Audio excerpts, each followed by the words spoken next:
dia akan diberikan rezeki oleh Allah dengan jalan yang tidak disangka-sangka. Rezekinya datang dengan cara yang tidak disangka-sangka. Gajinya mungkin kecil, tapi penghasilannya gede. Kan itu yang penting. Gaji dan penghasilan kan lain tuh. Boleh jadi gaji kecil, asal penghasilan gede, kan nikmat hidup itu. Nah, penghasilan ini ada yang bisa kita perkirakan. Bisa kita perkirakan. Misalnya gaji itu tadi. Kalau saya kerja, gaji saya begini. Ada rezeki yang masuk min haitsu la yahtasib. Tidak kita sangka-sangka. Tidak kita duga-duga. Tahu-tahu ada saja rezeki. Datang orang bawa persoalan yang mendatangkan hasil. Sebab rezeki, jodoh, maut memang seperti bayangan. Kita uber-uber dia lari, kita diem dia diem. Kan gemesin itu. Bayang-bayang itu begitu. Kita kejar, dia lari. Rezeki juga begitu. Kita diem, dia diem. Setengah mati yang namanya rezeki kita cari, kita uber. Ngobek sampai ratusan bohong kita kerjain. Tapi memang belum waktunya, ya sulit untuk tembus. Tapi kadang-kadang giliran kita nongkrong di rumah, datang orang bawain rezeki. Itulah yang namanya rezeki. Tapi ini untuk orang yang bertakwa. Kalau tidak punya kredibilitas takwa, jangan lalu pakai ayat ini. Diberikan Allah dengan rezeki dengan jalan yang tidak disangka. Kan ada ayatnya dah. Kita mah manteng aja di rumah dah. Ntar juga tuh rezeki datang. Ini fasilitas yang diberikan kepada orang yang wa may yattaqillah, bertakwa kepada Allah, yarzuqhu min haitsu la yahtasib, diberikan rezeki dengan cara yang tidak disangka-sangkanya. Maka kadar ketakwaan jangan membuat kita buruk sangka. Tuh orang ya nggak kemana-mana, duitnya ada aja. Kalau dia takwa, Allah berikan jalan keluar. Yang lantas ngelihat kiai orangnya ahli ibadah, ilmunya tinggi, akhlaknya luar biasa, takwanya tinggi, rezekinya lancar. Lalu husnuzon nih kiai nggak kemana-mana, duitnya banyak, miara tuyul kali ini. Itu termasuk jaminan Allah yang masuk kategori min haitsu la yahtasib. Yang ketiga, yaj'al lahu min amrihi yusra. Dimudahkan segala urusannya. Dimudahkan segala urusannya. Kemudian yang keempat, yukaffir anhu sayyiatihi wa yu'azzim lahu ajra. Diampuni segala kesalahannya dan dibesarkan pahala kebaikan yang dikerjakannya. Al-Quranul Karim memberikan tuntunan dan ajaran kepada kita bahwa orang-orang yang memperoleh kemenangan itu tidak lain adalah orang-orang yang bertakwa. Hanyalah mereka yang bertakwa kepada Allah Subhanahu wa ta'ala pada akhirnya akan tampil sebagai pemenang. Lalu siapa orang yang bertakwa itu? Dijelaskan dalam awal-awal Al-Baqarah. Orang yang bertakwa yang akan meraih kemenangan, pertama, allazina yu'minuna bil ghaib, yaitu orang-orang yang beriman kepada yang gaib. Percaya bahwa ada alam yang gaib, alam yang abstrak, alam yang tidak bisa dijangkau oleh salah satu daripada panca indera kita. Mereka percaya dan beriman kepada adanya malaikat, beriman kepada adanya iblis dan jin, beriman kepada adanya alam kubur, beriman kepada adanya alam mahsyar, beriman kepada adanya alam akhirat, beriman kepada adanya sorga dan neraka. Beriman bukan cuma sekedar beriman dalam ucapan bibir saja, tetapi beriman yang nilai iman itu mampu mewarnai gerak dan gaya hidupnya. Iman yang meresap sampai ke tulang sumsum, kemudian memberikan dampak positif di dalam kehidupan manusia. Alam, kita tahu, adalah sesuatu yang selain Allah, dan Allah bukanlah alam. Apapun namanya selain daripada Allah, itu adalah alam. Alam pada hakikatnya terbagi menjadi dua. Ada alam syahadah, alam nyata, alam konkret, alam yang bisa dijangkau oleh salah satu indera kita. Kemudian ada alam ghaib, alam yang tidak bisa dijangkau oleh panca indera kita, alam metafisika, alam abstrak, alam yang wajib kita imani keberadaannya.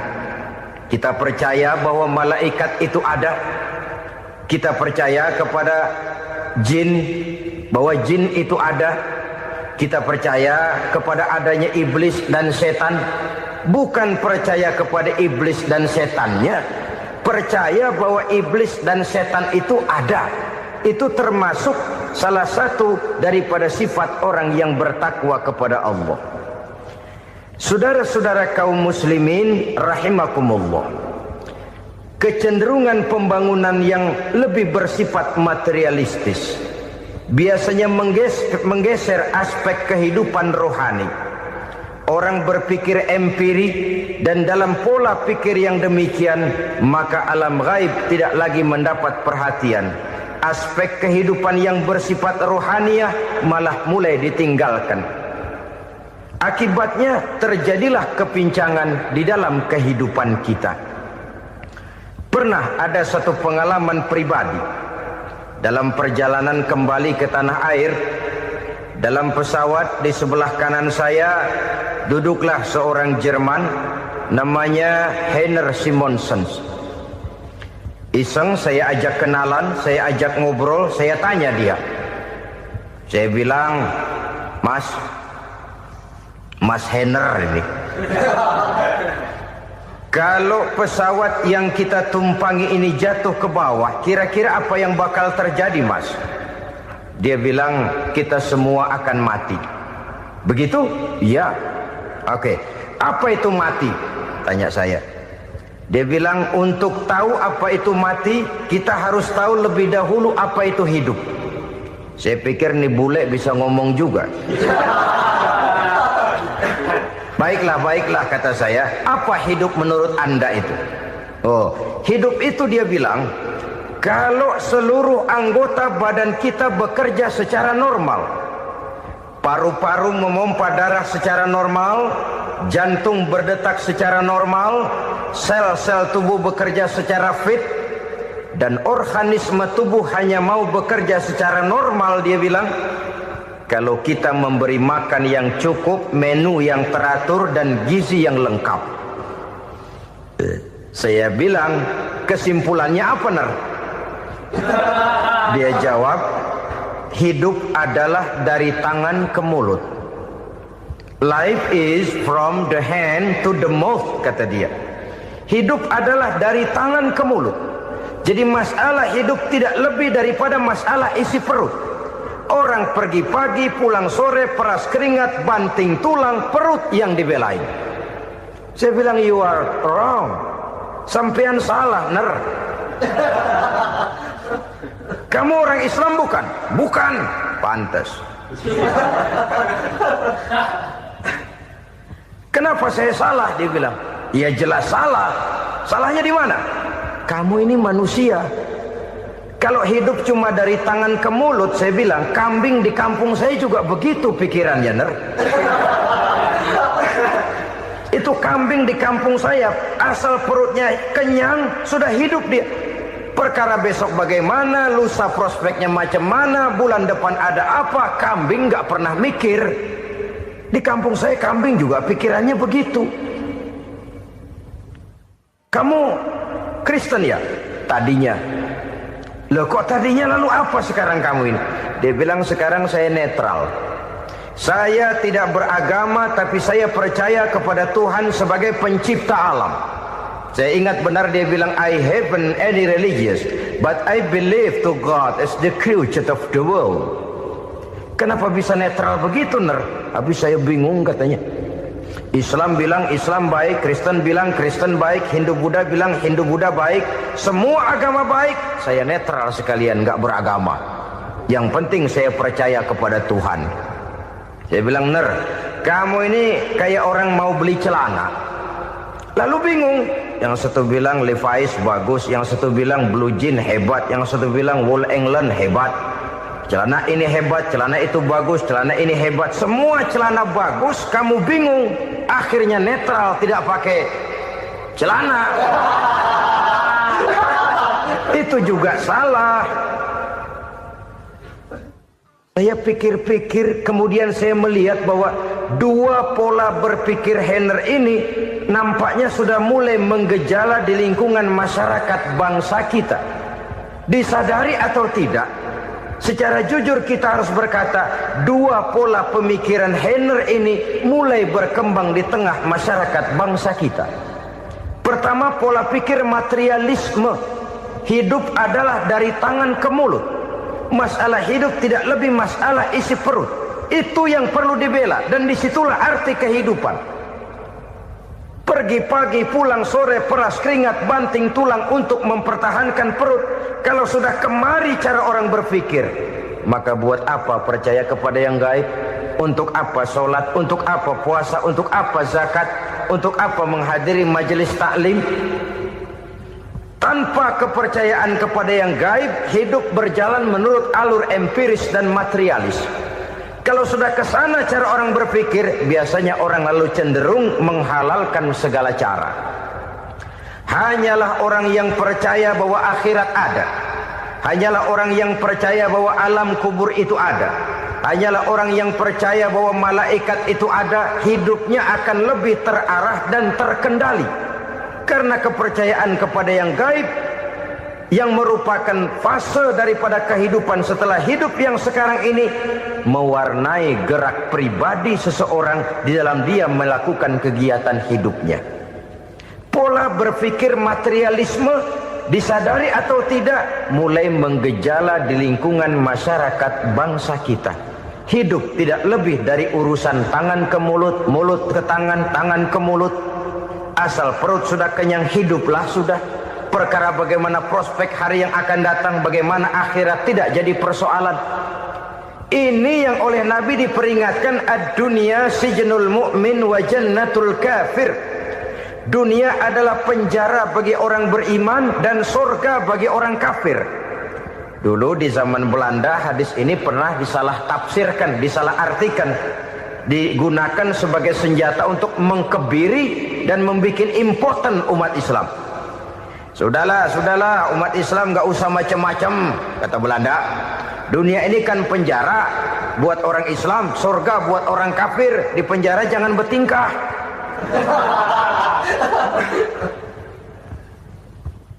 Pengertiannya tidak begitu.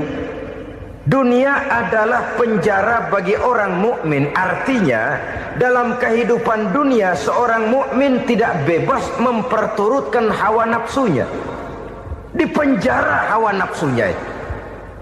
Sebaliknya surga bagi orang-orang kafir. Buat orang kafir surgalah dunia ini. Mereka bebas memperturutkan hawa nafsunya. Dilarang tidak terlarang, dicegah pun tidak tercegah. Mereka hidup menurut alur bisikan nafsu mereka sendiri. Kemudian bila ajal datang, maut merenggut nyawa, selesailah surganya sampai di situ. Maka bagi orang-orang yang tidak percaya kepada adanya akhirat, kepada adanya alam gaib, surganya sebatas umurnya. Sekali lagi, surganya sebatas umurnya. Bila umur selesai, ajal pun datang merenggut nyawa, selesailah sudah surganya sampai di situ. Alangkah pendeknya perjalanan orang-orang yang tidak percaya kepada alam gaib ini. Bagi kita mukmin, jikalau kita mampu memenjarakan hawa nafsu, kita bisa bahagia di dunia ini. Dan Islam memang tidak menyuruh kita sengsara di dunia. Raih dunia, kejar dunia, gapai dunia sebagai alat untuk mencapai kebahagiaan di akhirat nanti. Hidup adalah satu perjalanan panjang yang terbentang sejak kita terlahir dari alam rahim sampai kepada alam akhirat nanti. Andai kata kita gagal meraih kebahagiaan di dunia, toh kita masih punya akhirat. Tapi jangan jadi dalil yang melemahkan semangat. Biarin dah kita di dunia kebelangsak, yang penting akhirat. akhirnya dunia benar-benar kebelangsah. Bagaimana dunia ini bisa kita raih, dan bagaimana meraih dunia untuk menunjang kepentingan akhirat nanti. Yang kedua, dari pikiran Heiner yang saya lihat menggejala di lingkungan masyarakat bangsa kita, timbulnya manusia-manusia netral. Seolah-olah Tuhan yes, agama no. Sama Tuhan percaya, agama ogah. Tuhan ngangguk, giliran agama godeng. Padahal hampir dalam setiap ayat dalam Quran, kata-kata amanu biasanya bergandeng dengan wa amilus sholihat, iman dan amal soleh. Ini sebagai isyarat Tuhan dan agama jangan pernah dipisah-pisah. Apabila kita bertuhan, maka kita harus beragama. Apabila kita beragama, maka agama itu harus bersumberkan dari Tuhan yang kita imani itu. Tidak mungkin kita pisah, Tuhan yes, agama no. Sama Tuhan percaya tapi agama bikin sendiri. Sembayangnya cukup bengong 2 jam madep ngulon.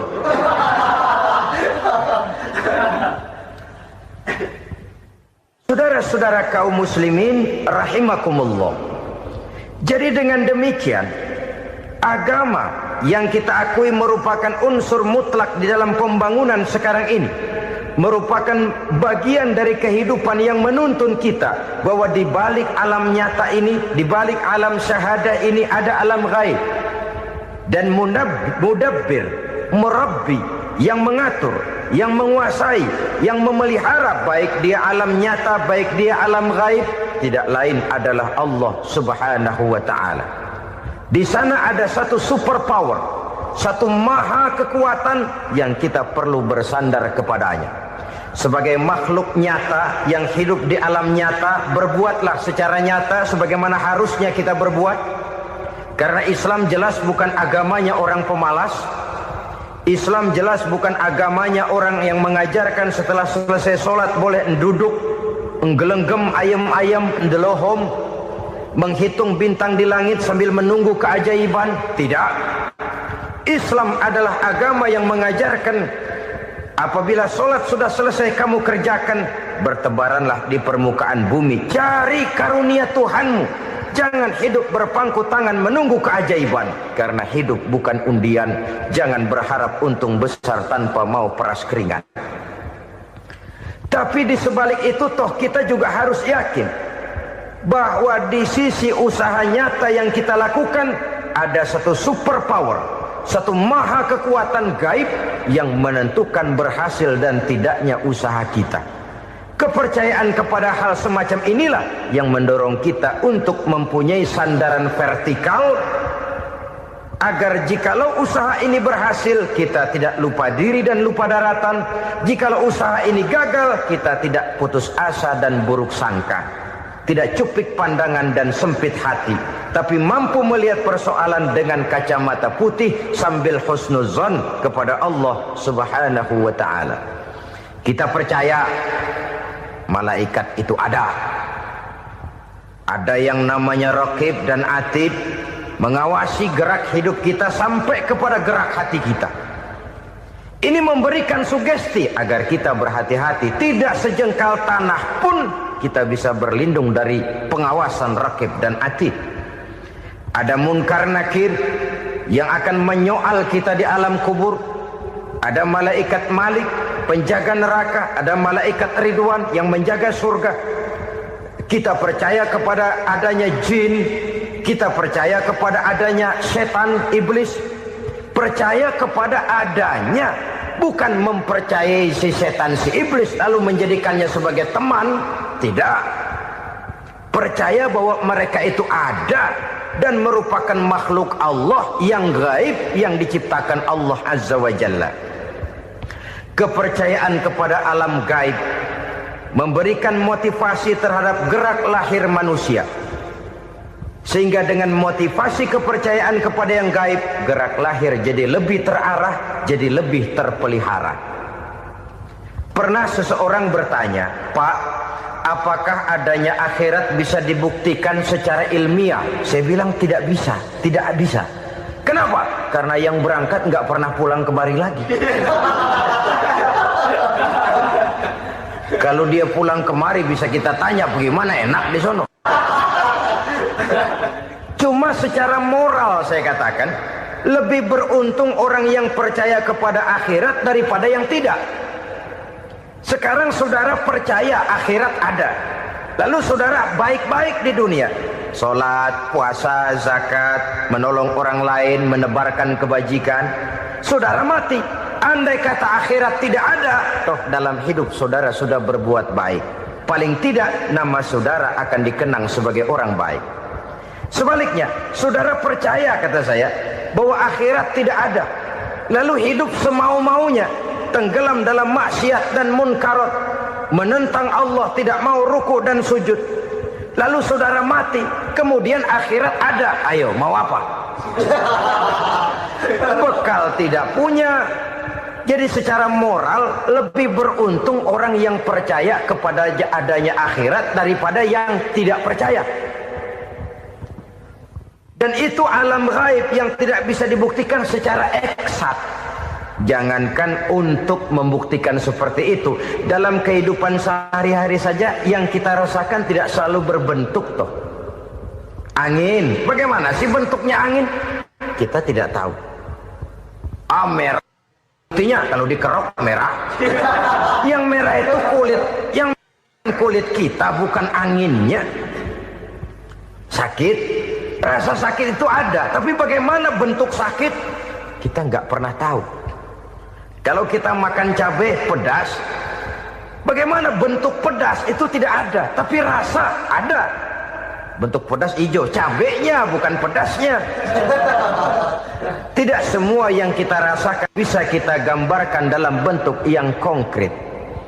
Oleh karena itu, sekali lagi bahwa kepercayaan kepada alam yang gaib mampu memberikan satu sugesti yang menata kehidupan seseorang lebih lurus, lebih terarah, dan lebih terkendali. Maka wajar kalau kepercayaan kepada yang gaib mengantarkan seseorang untuk meraih kemenangan. Kenapa? Dia percaya kepada yang gaib, bahwa akhirat ada, bahwa alam kubur ada, bahwa pertanggungan jawab itu ada. Maka dia lalu tidak hidup saenae udele dewe gitu loh. Tidak hidup menurut seleranya sendiri, terarah, teratur. Ini cirinya yang pertama. Orang bertakwa yang akan meraih kemenangan, mereka beriman, mereka percaya kepada yang gaib. Bahkan hal-hal konkret saja selalu berangkat dari yang gaib. Saudara-saudara, para remaja, para pemuda sekarang ini tidak pernah tahu toh siapa yang akan jadi teman hidup saudara. Kita bisa saja ngerancang, mentargetkan, tapi toh akhirnya yang namanya jodoh bukan kekuasaan kita. Rezeki di luar kemampuan kita. Begitu juga ajal. Maut, jodoh, ajal adalah contoh-contoh konkret bahwa pada akhirnya yang gaiblah yang menentukan. Bertahun-tahun ngelancong, emang jodoh seret, nggak jadi.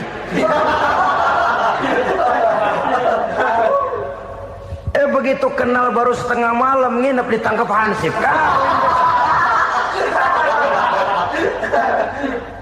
Hal-hal semacam itu kadang-kadang kita berpikir suuzon, gilet, perempuannya cakep banget, lakinya rebek amat.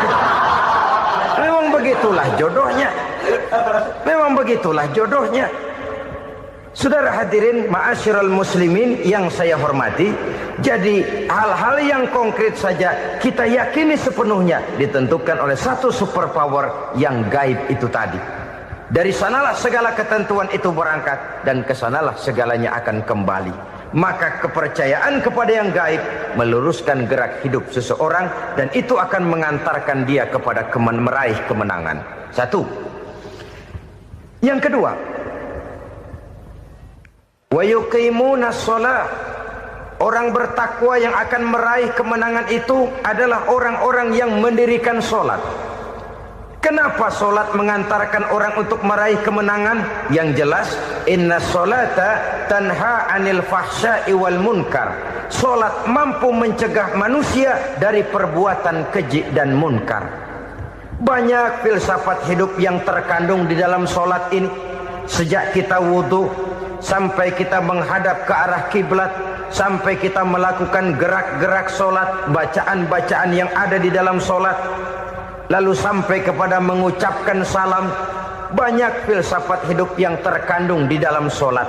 Umpamanya saja, setelah takbiratul ihram mulai kita dengan solat dalam posisi berdiri, diajarkan dalam kitab-kitab fikih agar kita melihat ke arah tempat sujud.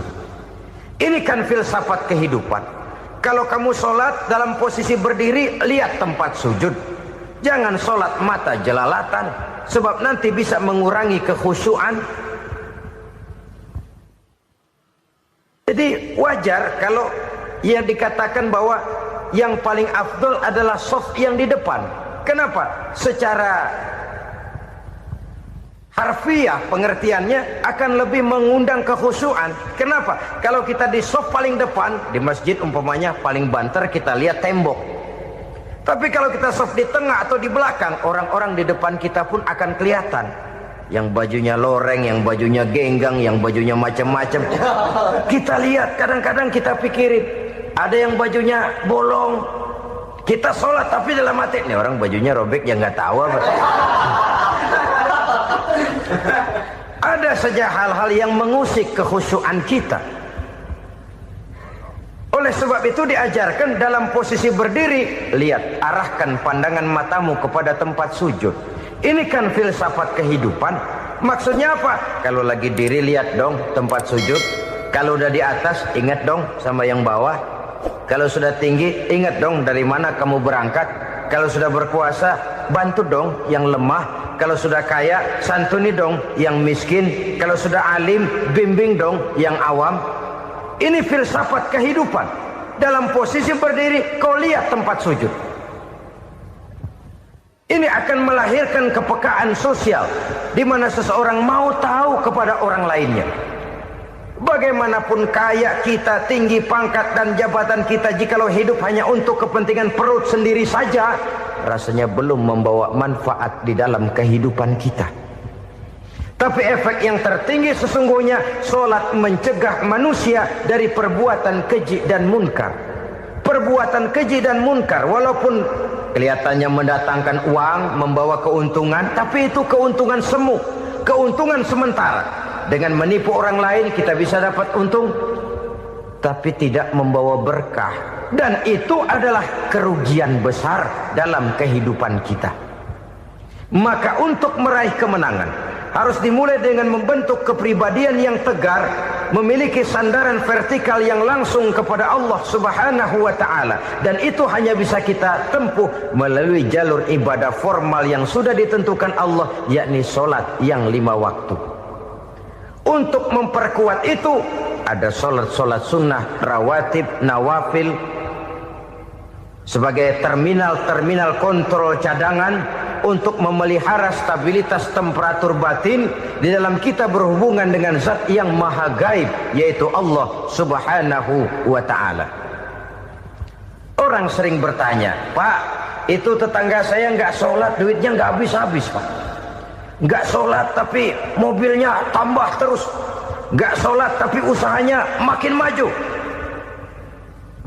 Tapi di sisi lain ada orang yang rajin sholat, rezekinya butak bener.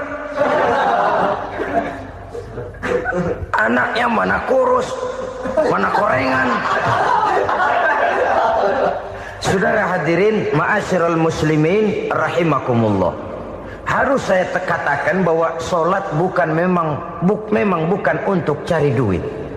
Solat adalah sandaran vertikal kita kepada Allah.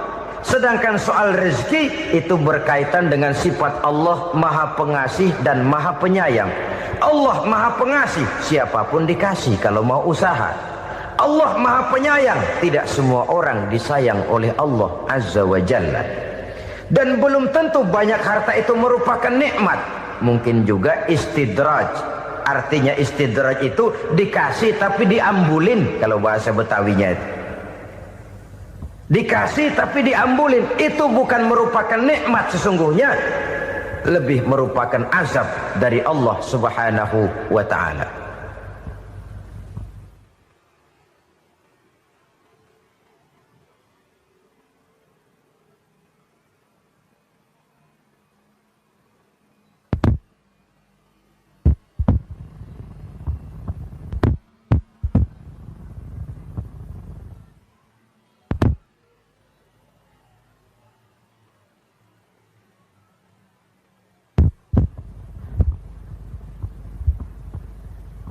agama, mempunyai sistem sholat. Dan kita umat Islam telah dituntun oleh Allah Subhanahu wa ta'ala yang wajibnya 5 kali dalam sehari semalam mendirikan sholat. Dan itu tentu berada dalam jangkauan kemampuan manusia. Pada awalnya barangkali kita memang merasa sholat itu satu kewajiban. Tapi semakin kita hayati makna, manfaat, dan filsafat yang terkandung di dalam ajaran sholat, semakin sampai kita kepada keyakinan bahwa sholat adalah keperluan kita.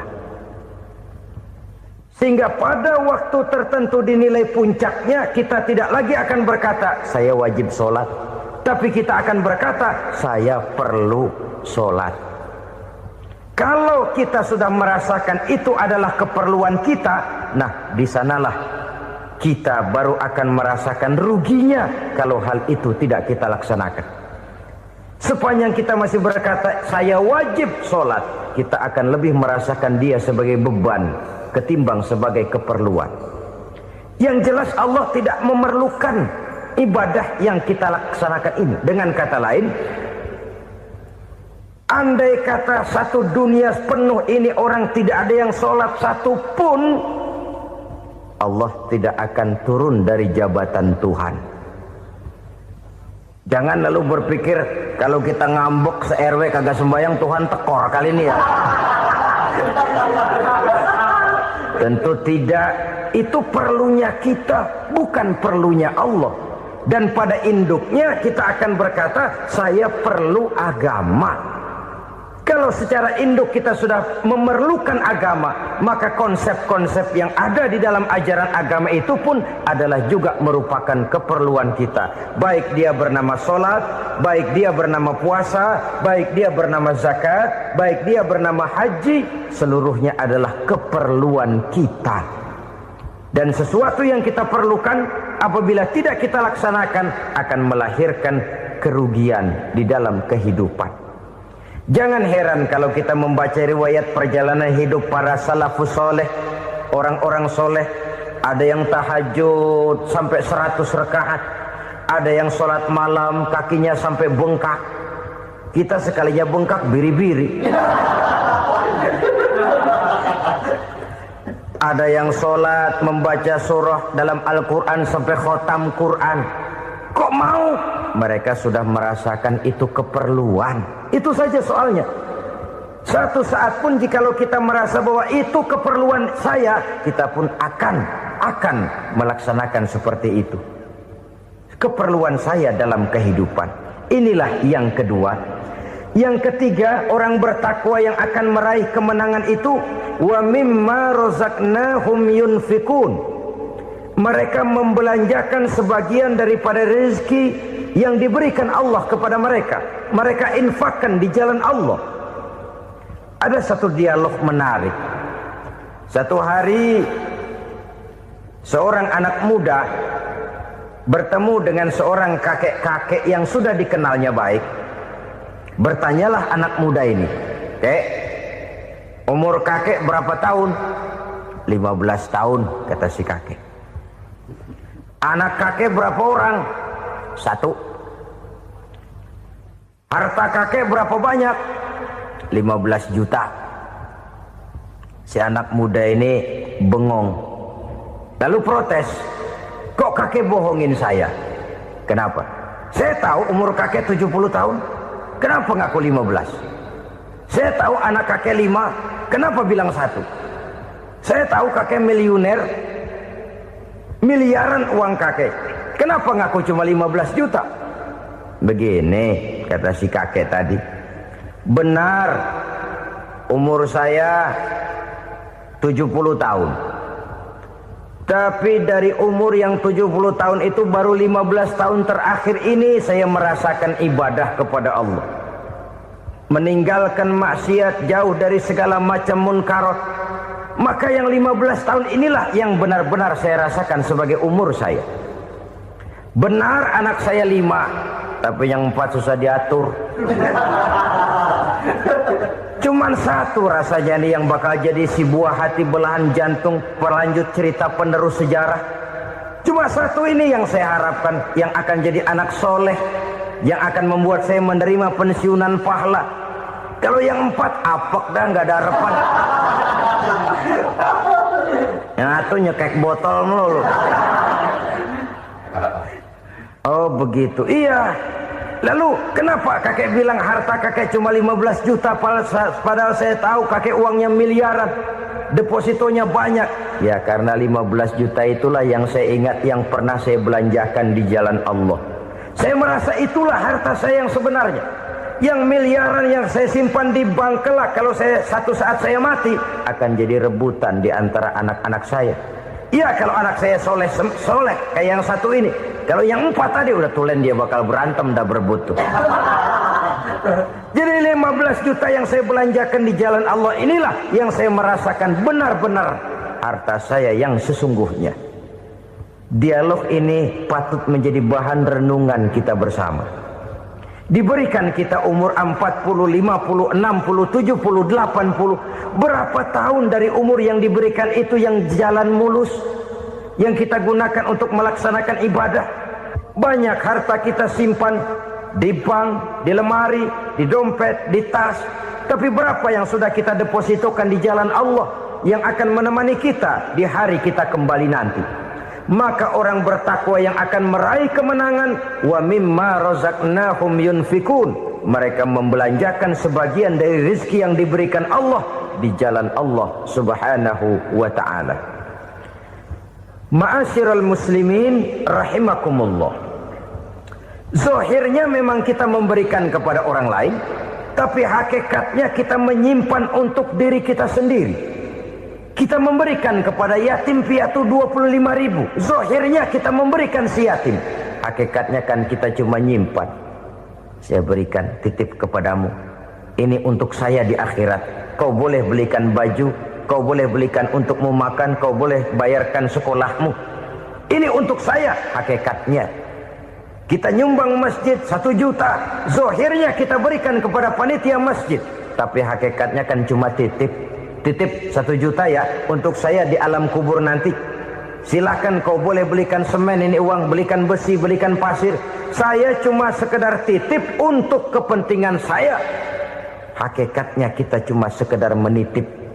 Sebagaimanapun pada hakikatnya, apapun yang kita miliki dalam kehidupan kan cuma sekedar hak guna pakai, bukan hak milik mutlak. Harta kita, rumah kita, kendaraan kita, kebun kita, pabrik kita, hak guna pakai saja. Hak milik mutlak cuma untuk Allah subhanahu wa ta'ala. Saudara-saudara kaum muslimin rahimakumullah, ini yang ketiga. Kemudian yang keempat, orang-orang bertakwa yang akan meraih kemenangan, allazina yu'minuna bima unzila ilaika, mereka yang beriman, mereka yang percaya kepada apa yang telah diturunkan kepadamu Muhammad, ay Al-Quran, yakni Al-Quranul Karim. Setelah percaya kepada yang gaib, mendirikan solat, kemudian menginfakkan sebagian dari rezeki yang diberikan Allah, mereka juga lalu percaya kepada yang diturunkan terhadap Nabi, yaitu tidak lain Al-Quranul Karim. Sekali lagi di sini, percaya bukan hanya sekedar percaya saja, tetapi percaya lalu menjadikan Al-Quran itu sebagai pedoman hidup. Sebab memang Al-Quran itu adalah GBHM, garis-garis besar haluan muslim. Apa yang harus kita lakukan, apa yang harus tidak kita lakukan, bagaimana mestinya kita bertingkah laku dan berbuat, seluruhnya tercantum di dalam Al-Quranul Karim. Itu sebabnya ketika satu hari Aisyah ditanya bagaimana akhlak Rasul, beliau menjawab, kana Rasulullah sallallahu alaihi wasallam khuluquhul Quran. Akhlak daripada Rasulullah tidak lain adalah Al-Quran.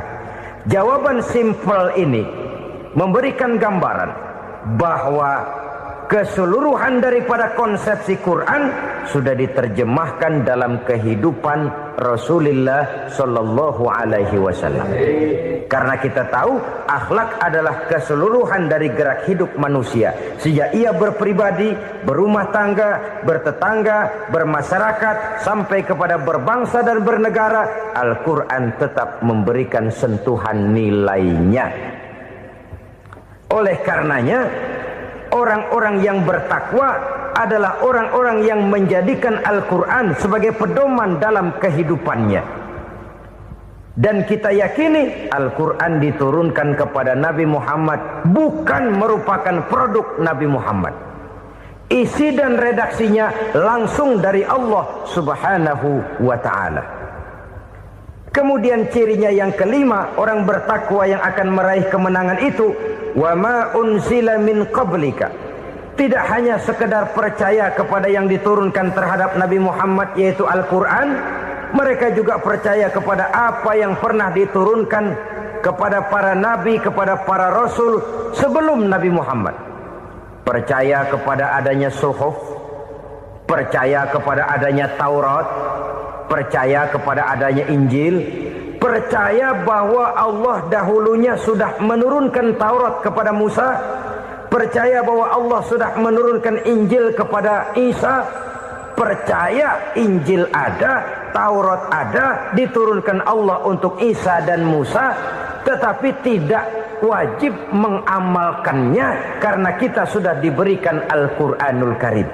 Ini yang perlu saya garis bawahi. Kita percaya Allah telah menurunkan Injil dahulu kepada Isa. Kita percaya bahwa Allah telah menurunkan Taurat dahulunya kepada Nabi Musa. Kadang-kadang ini dijadikan dalih, dikacaukan pengertiannya. Quran saja mengajarkan bahwa orang yang bertakwa harus percaya kepada Injil, maka pakailah Injil. Apalagi kalau ayat sebelumnya ditilap, dihapus, dihilangkan, Injilnya yang ditekankan, maka akan terjadilah penekanan yang salah arah. Karena salah arah akhirnya bisa merusak dan menghancurkan akidah. Ketika Rasul suatu saat pernah ditanya orang, "Ya Rasul, bagaimana sikap kita sebagai muslim terhadap Injil yang ada sekarang?" Beliau menjawab, "La tukadzibuhu jami'an wa la tusaddiquhu jami'an." Jangan didustakan seluruhnya, jangan juga dibenarkan semuanya. Artinya, ini sudah merupakan gambaran dari Rasul bahwa dalam Injil yang ada sekarang masih ada ajaran-ajaran tauhid yang dibawa oleh Nabi Isa dan diajarkan kepada umatnya. Tapi juga dalam Injil yang sekarang ini sudah terkena intervensi dan investasi manusiawi. Karena itu Rasul menyimpulkan, la tukadzibuhu jami'an wa la tusaddiquhu jami'an. Jangan didustakan semua, jangan dibenarkan seluruhnya. Kita memang percaya Allah telah menurunkan Injil kepada Nabi Isa dulu, tapi kita tidak wajib mengamalkan Injil.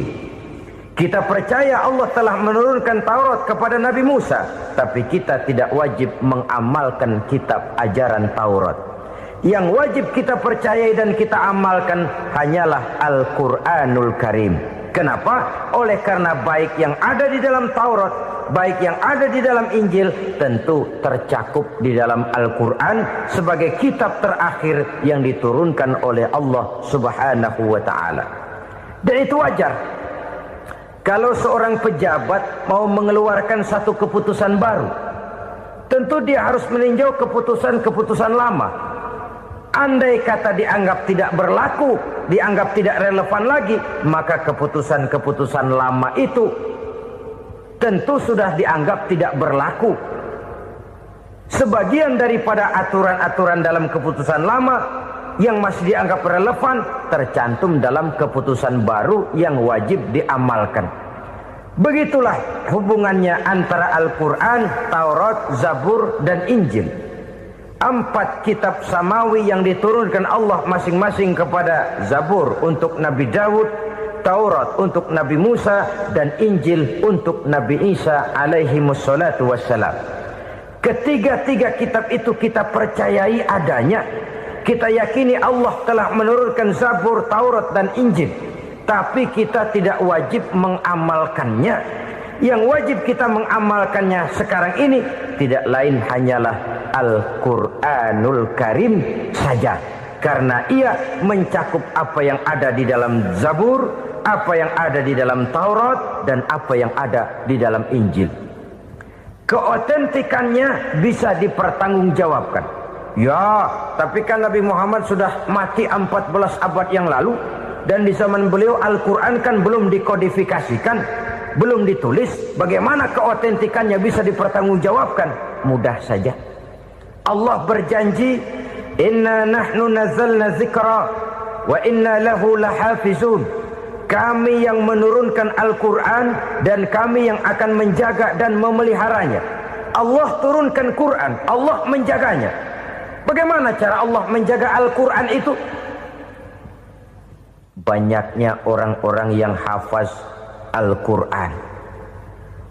Hafaz Al-Quran 30 juz, 114 surah, 6.666 ayat. Sehingga jangankan satu kata, jangankan satu ayat, satu kalimat saja berubah, sudah akan timbul reaksi dan mudah dimengerti. Kenapa? Banyak orang-orang yang hafaz Al-Quran. Sedangkan pada setiap akhir tahun biasanya malaikat Jibril selalu mengadakan checking terhadap ayat-ayat yang diturunkan pada waktu itu. Di zaman Nabi sendiri sudah ada usaha kodifikasi. Dan yang lebih luar biasa lagi, sampai hari ini tidak seorang pun mampu membuat satu ayat saja semacam Al-Quran. Ke bahasa manapun dia diterjemahkan, naskah aslinya tetap ikut, rujukan dasarnya tetap ada. Berdasarkan itu, maka tidak mungkin terjadi penyelewengan terhadap atau pemalsuan terhadap ayat-ayat Al-Quranul Karim. Kesuciannya, keotentikannya, kemurniannya bisa dipertanggungjawabkan. Ma'asyiral muslimin rahimakumullah. Oleh karenanya, konsepsi dasar daripada ajaran Islam ini memang tidak lain adalah Al-Quran dan Sunnah. Isi daripada agama Islam yang merupakan iman, Islam dan ihsan, konsepsi dasarnya tidak lain adalah Al-Quran dan Sunnah Rasulullah Sallallahu Alaihi Wasallam. Maka yang kita perlukan sekarang ini adalah terjemahan Al-Quran di dalam kehidupan kita. Dengan demikian, maka gaya kehidupan yang lebih Qurani itulah yang kita dambakan. Kita perlu memang terjemahan Quran dalam bahasa Inggris, dalam bahasa Belanda, dalam bahasa Jepang, tapi yang lebih kita perlukan adalah terjemahan Quran di dalam kehidupan kita. Konsekuen, tidak memanipulasi, ringan sama kita jinjing, berat sama kita pikul. Jangan kalau lempengan ayat Quran tuh kira-kira enak diamalin, keras teriakan kita. Giliran kira-kira ayat Quran itu mukul kepala kita sendiri, diam kita. Itu ciri yang pernah disindir Allah dalam awal-awal Baqarah juga itu. Ciri beragamanya orang yang munafik. Kullama adha'a lahum masyawfi, kata Allah. Wa iza azlama alaihim qamu. Apabila terang mereka jalan, apabila gelap mereka berhenti. Artinya, kalau kira-kira di Islam nguntungin, rame-rame pada teriak Islam. Tapi ketika diminta untuk berjuang, ketika dituntut untuk berkorban, rame-rame mengundurkan diri. Nasib agama tidak ubahnya seperti daun pisang yang dikait orang di tepi jalan lantaran tak berpayung di ketika hari hujan. Manakala hujan usailah sudah, daun itu pun dicampakkan di tepi jalan, diinjak pula orang nan lalu. Artinya, orang menjadikan agama cuma sebagai lipstick, decoration only, tidak konsekuen. Hanya pada saat-saat kelihatannya Islam membawa keuntungan, rame-rame orang teriak-teriak tentang Islam. Tapi jikalau diminta berjuang, jikalau dituntut untuk berkorban, biasanya rame-rame juga mengundurkan diri. Jangan heran kalau mayoritas hitungan kita, tapi minoritas peranan kita. Kuantitas kita dalam jumlah, tapi dalam kualitas kita lebih sering jadi penonton daripada jadi pemain. Padahal itu sangat tidak boleh terjadi. Umat Islam di Indonesia harus bangkit. Umat Islam di Indonesia harus sadar akan keberadaannya. Tidak boleh hanya jadi penonton berpangku tangan, karena memang agama kita juga mengajarkan untuk konsekuen di dalam menjabarkan ajaran-ajaran daripada agama kita. Kita sering jatuh menjadi umat yang lemah oleh karena kita ini tidak pandai menggalang kebersamaan yang diakibatkan tidak konsekuennya kita. Diistilahkan bahwa umat Islam di dalam menggalang kebersamaannya itu harus seperti orang main sepak bola. Saudara-saudara kan tahu orang main sepak bola itu. Orang main sepak bola, kalau pertandingan belum dimulai sih silakan saja kumpul di luar lapangan, atur strategi yang baik. Tapi kalau pertandingan sudah dimulai, turun ke lapangan hijau, jangan kumpul terus. Ada sepak bola gotong royong, mundur-mundur rame-rame, depan ke depan kumpul melulu mainnya. Kalah. Orang main sepak bola itu ya harus ada penyerang tengah, harus ada penjaga gawang, harus ada strikernya, harus ada kiri luarnya, kanan dalamnya yang jadi backnya.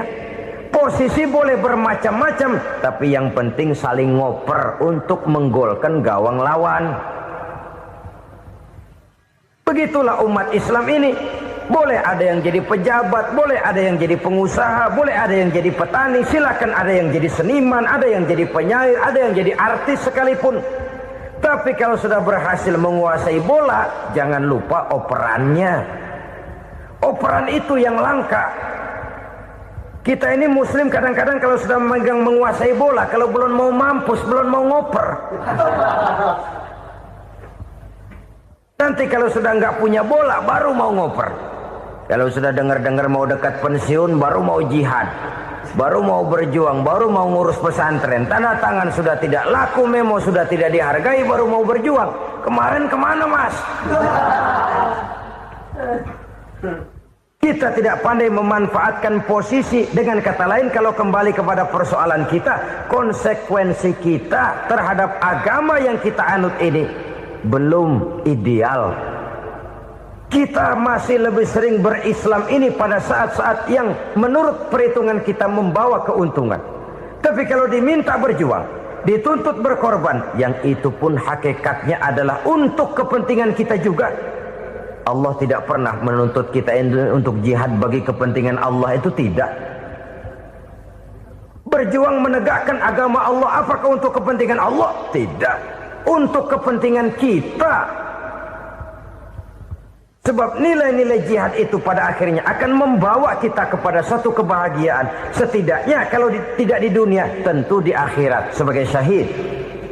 Oleh karena itu, pada bagian akhir ini saya ingin mengajak, marilah kita konsekuen. Sekali kita berkitabkan Al-Quranul Karim, mari dia kita jadikan pedoman. Jangan cuma kita jadikan sebagai penghias dinding, pelengkap rumah, bahwa di rumah kita ada Al-Quran, tapi yang baca kecoa. Habis pada bolong tuh Quran. Yang penting kan punya Quran. Ditaruh di pintu rumah. Biar apa? Biar kuntilanak kagak masuk katanya. Ya apa itu nasib Quran, cuma kerjanya jaga pintu, ngusir kuntilanak, ngusir memedi. Bagaimana kita hidup menurut tuntunan Al-Quran? Kadang-kadang tidak pernah menjadi masalah bagi kita. Maka bagaimanakah Al-Quran akan mungkin membawa keberkahan dalam hidup kalau ajarannya kita injak-injak dalam keseharian kita? Mewujudkan gaya hidup yang lebih Qurani, itulah yang akan kita rintis di dalam kehidupan kita. Bertahap, step by step, menurut kemampuan yang ada pada kita. Jika jalan ini tidak bisa kita selesaikan, percayalah akan ada generasi penerus yang akan melanjutkan usaha dan cita-cita mulia itu. Jadi percaya kepada Taurat, percaya kepada Injil, sekadar percaya Allah dahulunya sudah menurunkan itu, tapi kita tidak wajib mengamalkannya. Kenapa? Generasi Injil masa berlakunya sudah kedaluarsa. Taurat masa berlakunya sudah kedaluarsa. Injil pernah berlaku untuk orang Nasrani di zaman Nabi Isa. Taurat pernah berlaku untuk orang Yahudi di zaman Nabi Musa. Setelah generasinya berlalu, datang Rasul penutup yang membawa Al-Quranul Karim, maka Al-Quran itulah yang berlaku menjadi pedoman sampai hari akhir nanti. Jangan jauh dari Al-Quran, karena apabila ini kita lakukan, maka kita akan kembali kepada satu gaya hidup yang jauh dari tuntunan agama, dan itu artinya kita akan semakin jauh untuk meraih kemenangan. Saudara-saudara kaum muslimin rahimakumullah. Yang keenam, yang terakhir, orang-orang bertakwa yang akan meraih kemenangan itu wabil akhirati hum yuqinun. Mereka percaya, mereka yakin seyakin-yakinnya akan adanya hari akhir, di mana seseorang akan mempertanggungjawabkan seluruh perbuatannya di dalam hidup ini. Dan tidak ada satu perbuatan yang bagaimana kecilnya sekalipun, yang tersembunyi dalam pandangan manusia, yang tidak akan dibukakan persoalannya di mahkamah Qadi Rabbul Jalil di akhirat nanti. Itulah sebabnya maka percaya kepada akhirat disebut secara khusus. Padahal di awal tadi sudah dijelaskan yu'minuna bil ghaib, percaya kepada alam gaib, dan alam gaib ini termasuk akhirat. Kenapa pada bagian akhir disebut lagi akhirat? Karena ternyata bahwa kepercayaan kepada adanya akhirat merupakan induk dari kepercayaan terhadap adanya malaikat, setan, jin, dan lain sebagainya, dan akan lebih memberikan sugesti dalam kehidupan manusia untuk meluruskan gerak hidupnya. Jikalau suatu saat tergerak hati akan berbuat kejahatan, ingin mencuri, sadarlah, awas ada akhirat. Sebab kalau kita cuma teriak awas ada polisi, itu cuma tertunda sementara, begitu polisi meleng embat. Kalau kita ingin berbuat jahat cuma berteriak awas ada hansip, cuma sementara ketika hansip itu ada. Tapi kalau ceritanya awas ada akhirat, mau menyeleweng awas ada akhirat, mau berjudi awas ada akhirat, mau mencuri awas ada akhirat. Keyakinan yang akan meluruskan gerak hidup manusia sehingga gerak itu jadi lebih terarah dan terkontrol, tidak merugikan baik diri sendiri, lebih-lebih orang lain. Ternyata bahwa kepercayaan kepadanya adanya hari akhirat sanggup menjadi sumber daya kontrol dari kehidupan manusia, sehingga ia tidak terjebak dalam perbuatan maksiat dan munkarat. Assalamualaikum warahmatullahi wabarakatuh.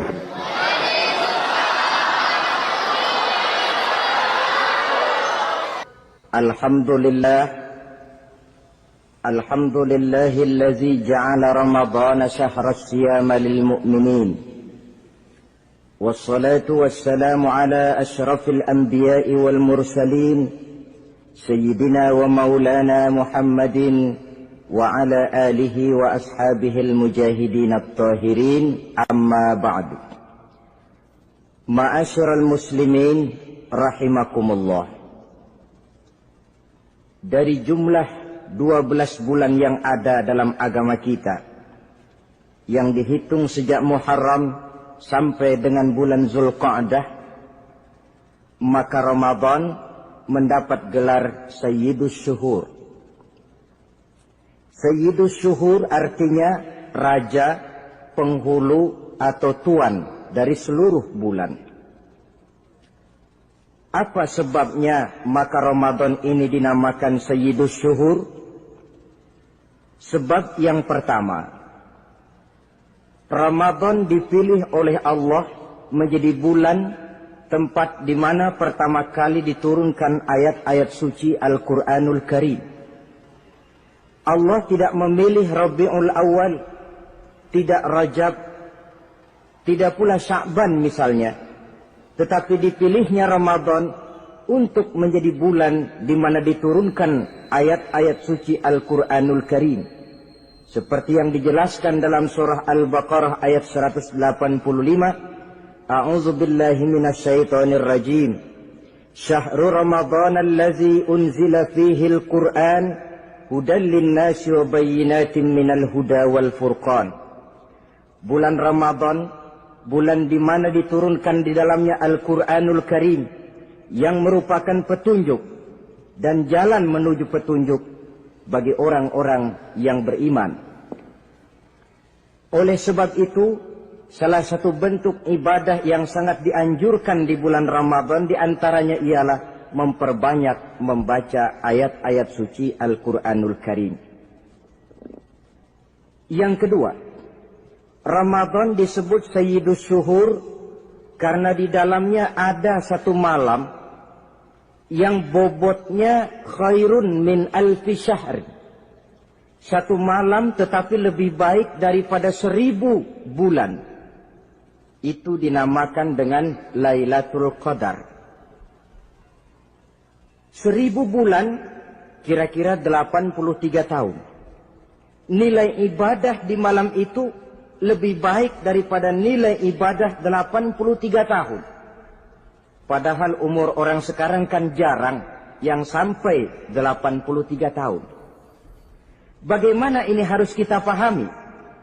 Ma'asyiral muslimin, sejak kita akil balik sampai kepada usia kita yang sekarang ini, kalau kita mau jujur bercermin, rasanya kita harus mengakui banyak dosa dan kesalahan yang pernah kita kerjakan. Kalau kita berbuat dosa selama 40 tahun, kemudian kita bertaubat 20 tahun lamanya, kalau menurut rumus dagang, ini kan belum tertutup. Dosa 40 tahun ditebus dengan taubat 20 tahun. Tapi haruskah dosa tidak terampuni? Allah Subhanahu wa Ta'ala Maha Penyayang. Disediakannya malam-malam yang istimewa, yang punya nilai khusus. Seolah-olah Allah berkata, hai manusia, kau tidak perlu putus asa. Bagaimanapun banyak dosa kau lakukan, bagaimanapun banyak kesalahan kau kerjakan, nih, aku sediakan satu malam khairun min alfi syahrin. Lebih baik daripada 1000 bulan yang disebut dengan Lailatul Qadar. Kapan sih Lailatul Qadar itu? Menurut Al-Imamul Ghazali, Lailatul Qadar itu adanya pada 10 hari yang akhir di bulan Ramadan, terutama pada malam-malam ganjil. Malam 21, 23, 25, 27, dan 29. Tapi orang yang ingin menemukan Lailatul Qadar, dia harus sudah berjaga sejak awal Ramadan. Jadi nggak boleh pakai ilmu ngincer. Tahu ilmu ngincer? Tanggal 20 Ramadan nggak terawih, 21 terawih, 22 perek lagi, 23 masuk lagi, 24 nggak ke masjid. Temennya tanya, kenapa nggak ke masjid? Ini kan bukan malam ganjil, nggak turun Lailatul Qadar. Saya kira yang kayak begini dapatnya bukan Lailatul Qadar, boleh jadi Lailatul Qadar. Orang yang ingin menemukan Lailatul Qadar itu, dia harus berjaga-jaga sejak awal Ramadan. Inilah di antara tugas kita, memanfaatkan waktu-waktu yang punya nilai istimewa. Itu ada dalam agama. Dalam setiap minggu ada hari istimewa. Dalam setiap hari ada jam-jam istimewa. Dalam setiap tahun ada bulan istimewa. Coba, dalam setiap minggu ada hari istimewa, hari Jumat.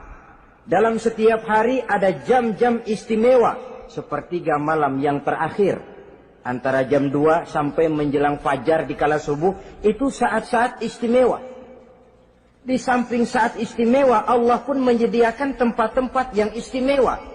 Solat di Masjidil Haram, pahalanya 100.000 kali ketimbang solat di masjid-masjid lain. Begitu di Masjid Nabawi misalnya, ini tempat yang istimewa. Lailatul Qadar, waktu yang istimewa yang diberikan kepada kita untuk kita manfaatkan dengan sebaik-baiknya. Toh dalam kehidupan bernegara saja misalnya, kan pada setiap tanggal 17 Agustus itu presiden memberikan grasi ampunan kepada para entah itu tahanan politik dan sebagainya. Ada yang mendapat potongan tahanan, waktu-waktu yang istimewa. Inilah sebab kedua kenapa Ramadan dinamakan Sayyidus Syuhur. Sebab yang ketiga, Ramadan disebut Sayyidus Syuhur karena di dalamnya nilai kebajikan berlipat ganda adanya. Satu hadis menjelaskan, "Lau ta'lamu ummati ma fi Ramadan, latamannau an takuna as-sanatu kullaha Ramadan." Andai kata umatku tahu keistimewaan apa yang ada di dalam bulan suci Ramadan, niscaya mereka ingin agar sepanjang tahun isinya Ramadan saja.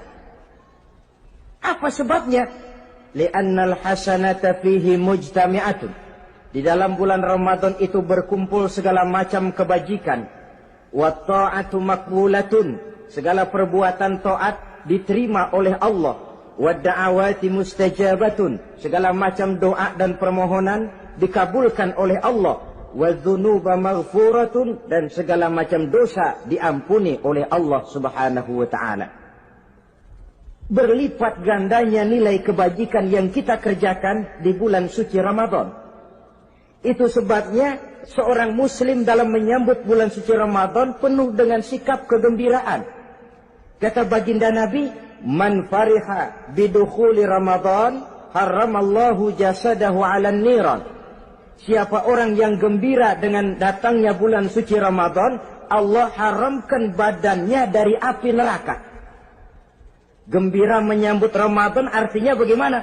Apa Ramadan datang terus bakar petasan? Bukan. Pukul beduk? Bukan. Apa gunanya pukul beduk kalau nggak puasa?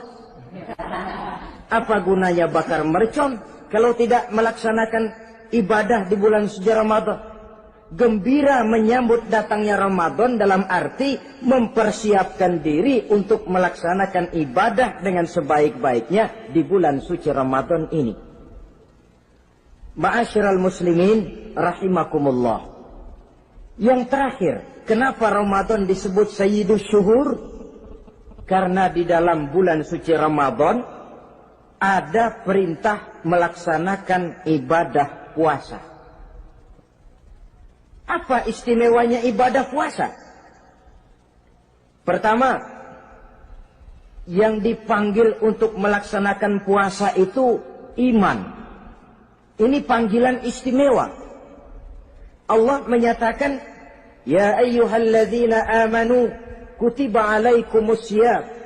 Hai orang-orang yang beriman, diwajibkan atas kamu berpuasa.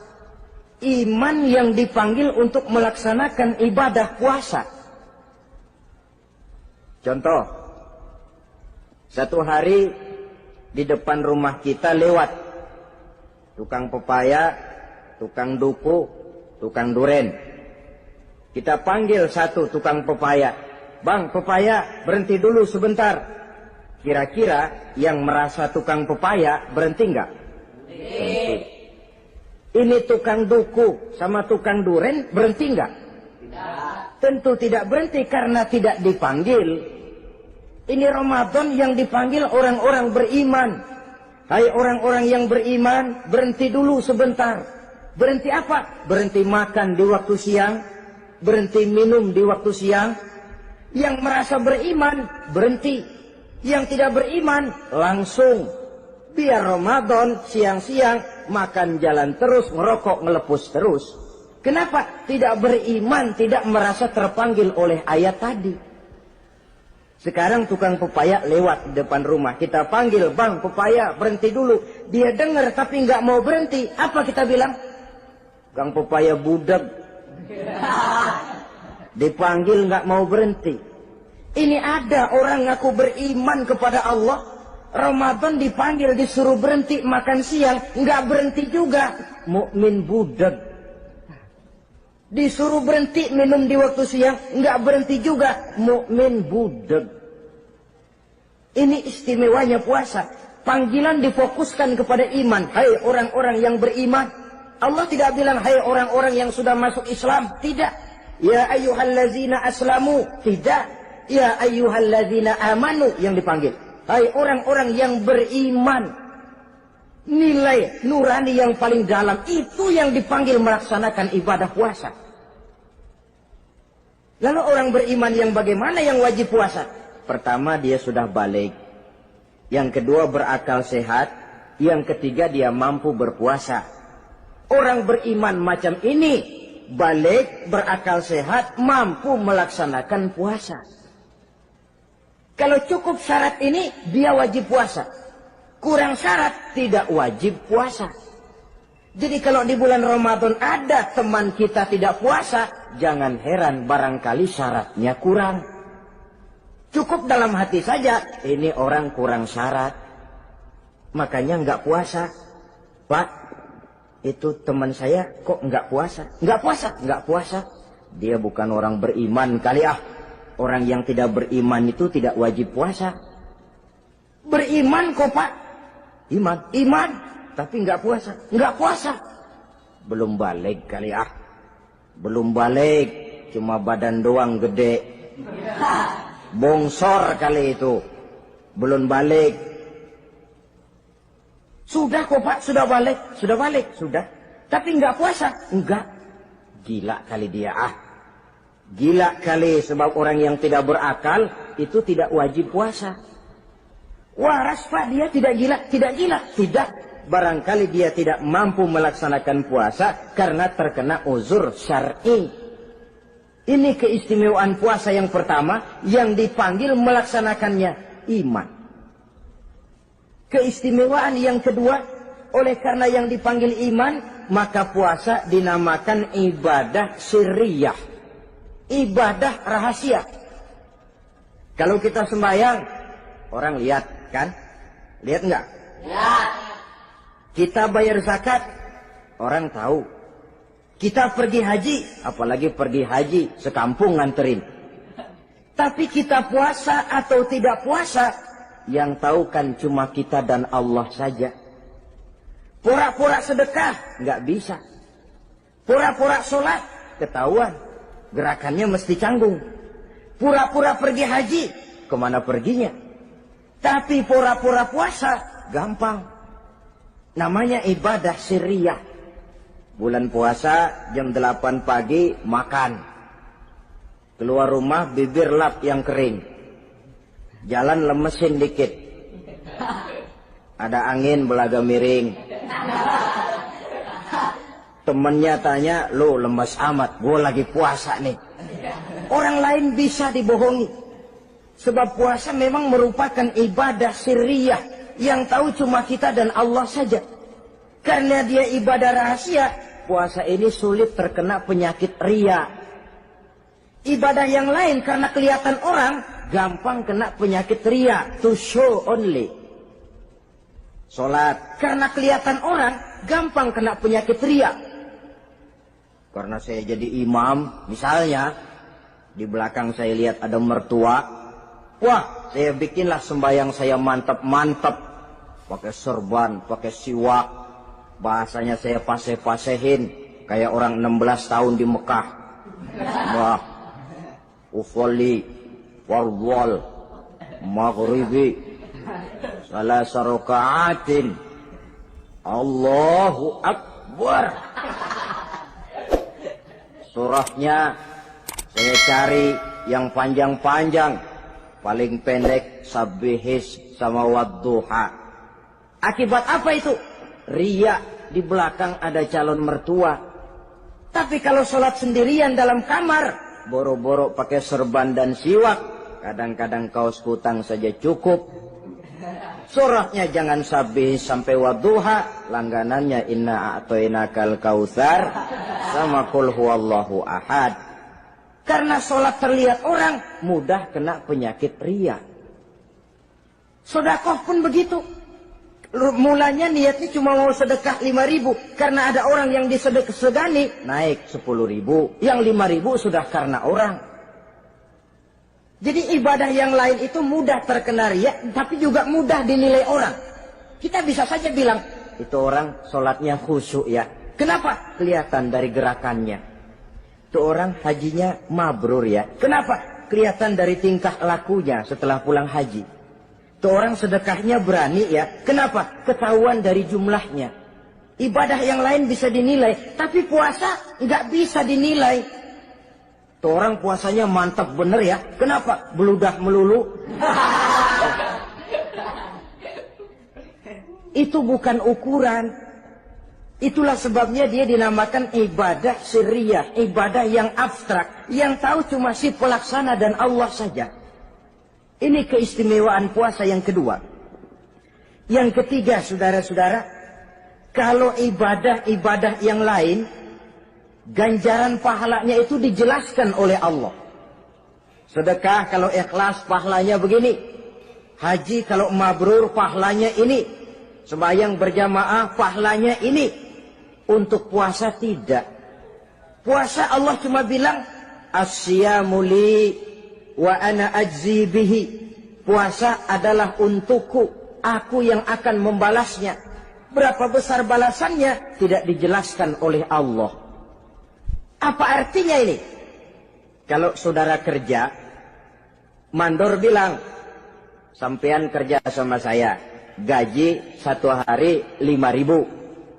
Ketahuan kan, sehari 5.000. Kita bisa kong kalingkong, ada mandor rajin, nggak ada mandor kendor.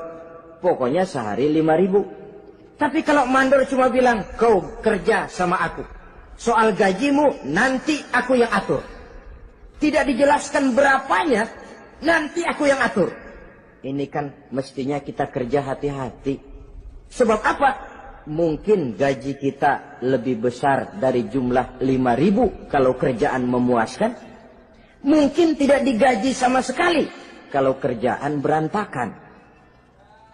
Tidak dijelaskannya pahala puasa menjadi sugesti bagi kita untuk melaksanakan ibadah ini dengan sebaik-baiknya. Mungkin gaji sangat besar, mungkin tidak digaji sama sekali. Sebab kata Nabi, kam min shaimin laisa lahu min siyamihi illa al-ju' wal 'atsh. Berapa banyak orang puasa, dia tidak memperoleh apa-apa dari puasanya kecuali lapar dan haus saja. Puasa sah, kewajiban gugur, nilai 0. Tidak dapat apa-apa kecuali lapar dan haus. Jadi inilah keistimewaan daripada ibadah puasa. Saudara hadirin yang saya hormati, kemudian apa sih perlunya kita melaksanakan ibadah puasa ini? Namanya syahwat. Kalau itu kita kendalikan, maka langkah hidup ini akan menjadi lurus karenanya. Benar kalau Nabi menyatakan,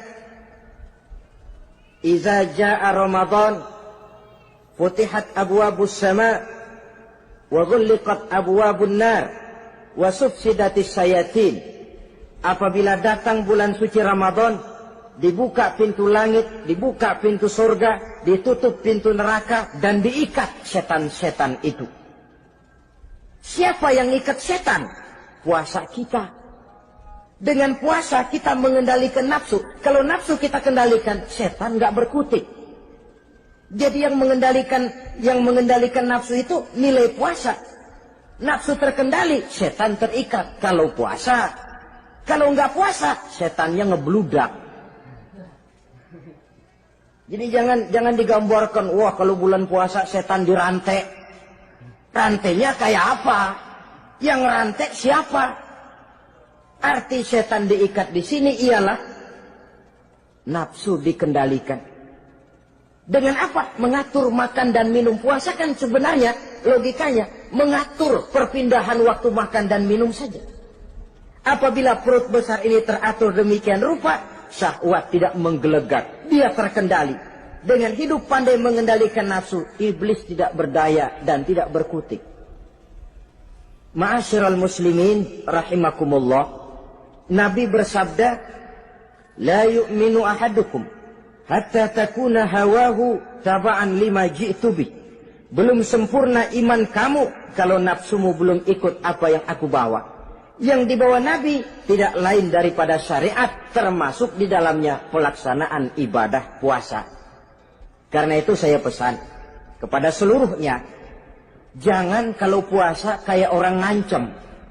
Siang bisa mengendalikan nafsu, tapi begitu maghrib berbunyi, nafsu sudah tidak terkendalikan lagi. Itu namanya puasa orang ngancem. Kayaknya, biarin siang gua tahan, ntar lo maghrib. Begitu maghrib berbunyi, sudah macam bendungan pecah. Semua isi meja pindah ke perut. Akhirnya, kalau siang dia setengah mati kelaparan, habis buka setengah mati kekenyangan. Dua-duanya jelek. Kalau sudah kekenyangan, yang enak kan ngukur balik. Tidur. Maghrib liwat, isya out, terawih boten. Temennya nyamper ke masjid yuk terawih duluan deh, gua kenyang bener nih. Kenyang. Berbuka itu yang bagus pakai etik ya. Etika buka itu. Maghrib berbunyi, cukup seteguk air, 3 butir korma atau sepotong kue. Sholat maghrib. Selesai sholat maghrib, masuk ronde kedua. Waktunya agak panjang. Makan ala qadarnya. Selesai makan, berangkat ke masjid, isya, tarawih. Pulang tarawih, masuk ronde ketiga. Waktunya panjang. Mau habis-habisan juga nggak apa-apa. Tapi kalau begitu maghrib berbunyi langsung dipukul 1 ronde, kita yang rubuh. Kekenyangan. Waktu siang dia sanggup mengendalikan nafsu. Tapi begitu maghrib berbunyi, nafsu sudah tidak terkendali lagi. Asar pengaruh puasa tidak akan membekas dalam jiwanya. Siang jelas puasa, nggak boleh ngerokok. Begitu maghrib sampai imsak kayak lokomotif, kelebul nggak berhenti-berhenti. Tidak lagi sanggup mengendalikan diri, mumpung boleh katanya. Sampai pernah kejadian ada orang bangun sahur kesiangan, bingung dia waktunya tinggal dikit. Mau sahur dulu nggak keburu ngerokok, mau ngerokok dulu takut nggak keburu sahur. Akhirnya bareng. Sebelah nyuap nasi, sebelah ngerokok. Itu macam mana rasanya kalau sudah kayak begitu. Padahal pengaruh daripada melaksanakan puasa akan terlihat dari sejauh mana seseorang dalam hidup mampu mengendalikan nafsu. Bukan pada waktu memang dilarang, tapi pada waktu diizinkan. Di situ yang paling kelihatan. Kalau waktu siang saudara mampu mengendalikan nafsu, itu jelas saja memang seharusnya orang puasa. Malam dalam keadaan makan boleh, minum boleh, masih mampu mengendalikan nafsu. Dalam arti makan dan minum pada batas yang wajar saja. Itulah yang dikehendaki dari melaksanakan ibadah puasa. Sehingga ibadah itu membekas dan ikut membentuk kepribadian orang. Sekali lagi, jangan cuma waktu siang saja bisa mengendalikan nafsu. Di waktu malam pun dalam kondisi yang memang dihalalkan, kita juga hendaknya mampu mengendalikan nafsu. Jadi inilah perlunya puasa yang pertama, supaya kita bisa mengendalikan nafsu. Yang kedua, puasa itu melatih kita hidup sederhana. Orang sufi mengajarkan, orang yang paling kaya ini sebenarnya orang yang hidupnya paling cukup. Sedangkan orang miskin adalah orang yang kebutuhannya kelewat banyak. Maka yang paling kaya, bahkan yang maha kaya, itu sebenarnya cuma Allah. Sebab apa? Dia nggak perlu apa-apa. Makin banyak keperluan kita, makin miskin kita. Coba orang puasa lihat. Kalau sudah jam 2, jam 3, itulah barangkali memang termasuk godaannya dalam melaksanakan ibadah puasa. Kalau jam 1 siang, jam 2 siang, jangankan makanan enak, nangka busuk kita lihat legit. Barangkali cobaan di dalam melaksanakan ibadah puasa. Tapi kalau sudah maghrib berbunyi, berbuka kita kena seteguk air, sepotong roti, 3 butir korma, kenyang rasanya. Kemana keinginan yang tadi begitu menggebu-gebu? Oh, bisikan nafsu rupanya itu. Makin dalam kita merenung, makin sampai kita kepada bentuk kesederhanaan di dalam hidup ini. Puasa membentuk pribadi seorang muslim untuk jauh daripada sifat tamak bin rakus alias rakah. Tamak itu berasal dari kalimat toma dalam bahasa Arab yang sifatnya sudah terukir dari hurufnya. Huruf to, tengahnya bolong. Huruf mim, tengahnya bolong. Huruf ain, mulutnya mangap, perutnya gede. Jadi orang tamak macam itulah.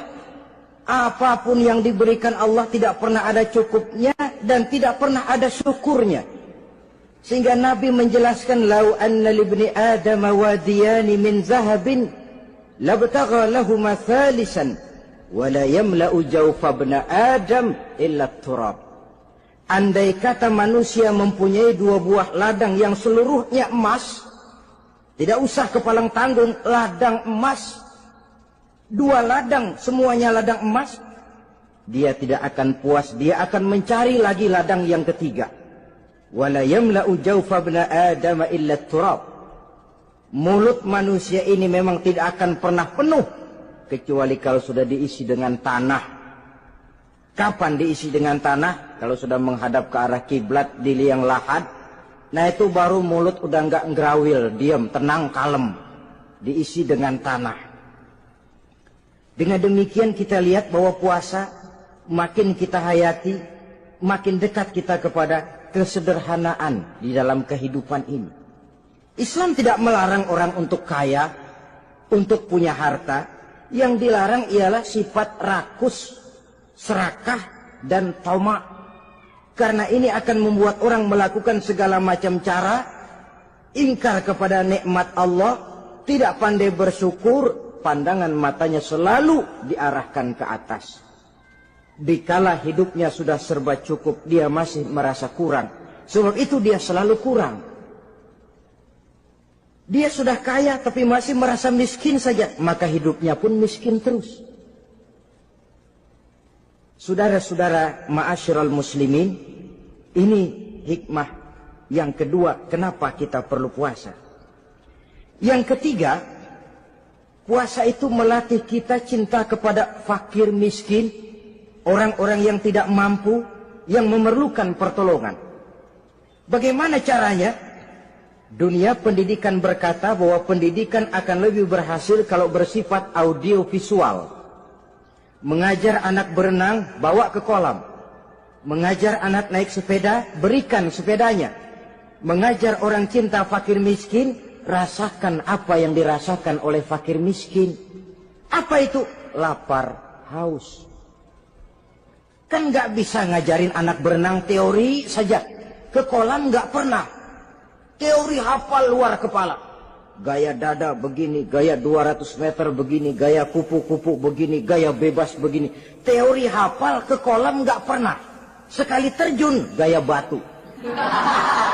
Sudah nggak timbul-timbul lagi. Nggak bisa ngajar anak naik sepeda cuma teori saja. Sepedanya tidak pernah diberikan. Hafal teori, bab 1 pegang stang. Bab 2 dorong. Bab 3 kaki kanan naik pedal kanan. Bab 4 genjot. Hafal teori, megang sepeda nggak pernah. Begitu dikasih sepeda dia naik, habis tukang bakso. Pun mendidik orang cinta kepada fakir miskin tidak bisa cuma lewat seminar, kongres, penataran, indoktrinasi. Diadakan simposium, seminar, diskusi, supaya orang cinta kepada fakir miskin, tapi yang bicara orang kenyang semua. Bagaimana hati ini mau peka? Islam itu nggak usah banyak teori lah.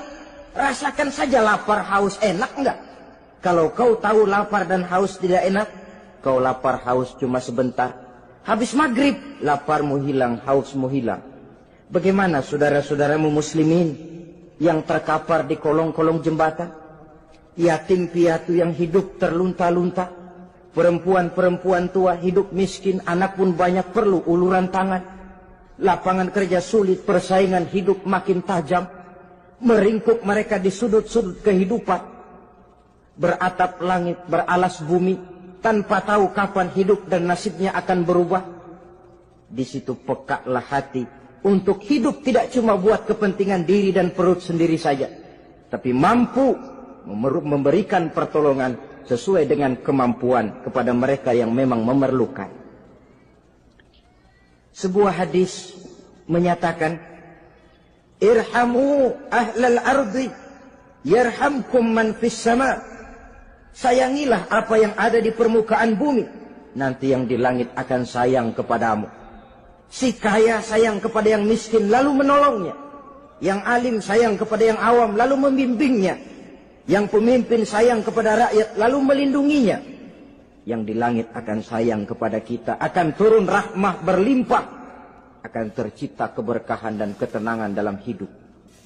Tapi kalau sebaliknya, yang kaya malah nyantap yang miskin, yang pemimpin malah menggilas yang rakyat, yang alim malah membodoh-bodohi orang yang memang sudah bodoh, akan terwujudlah malapetaka.